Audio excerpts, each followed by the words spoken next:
Esku aur dudakorre estindatu du idazkiak, beltzez jantzi gizon troparen galdeak asaltzen zituen lau koloretan, nonbait aditz baten erdian esprai delakoa agortu bailitzan. Esnetegiaren ateetako isiltasun determinatuak gintuen urtero harritzen, irratiek zabaltzen zituzten berriek, kazetari bereziak Kosoboko mugetatik zuzenean ari izan ez zitzaigun bitziago irudituko. 100 bat laborarik letxeria okupatzen dute esnearen prezioaren aipatzeko eta labela errespetatua izan dadin eskatzeko, azalpen gehiago behar zen. Borroka guztiak Euskal Herri zuharrak apaltasunera derrigortzen baikaitu ondarrean dioten euste apalez.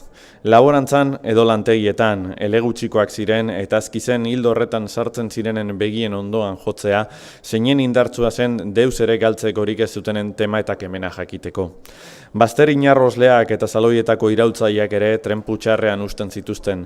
Bonet zapal eta palto lodiz bestitu hartzainek ekialdetik lehen ireiztura arrozak begimentzetan.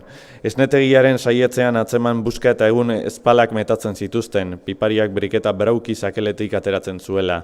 Ingurua itxura zezaken ondarkipuloari zu emateko gizan. Laborariak karrika egian punpa eta jauzik hasten ziren, besoak atzoko haize hiera zaharren antzera itzulikatuz. Zute asmatu berritik bezaintze burukea zerien hauetatik.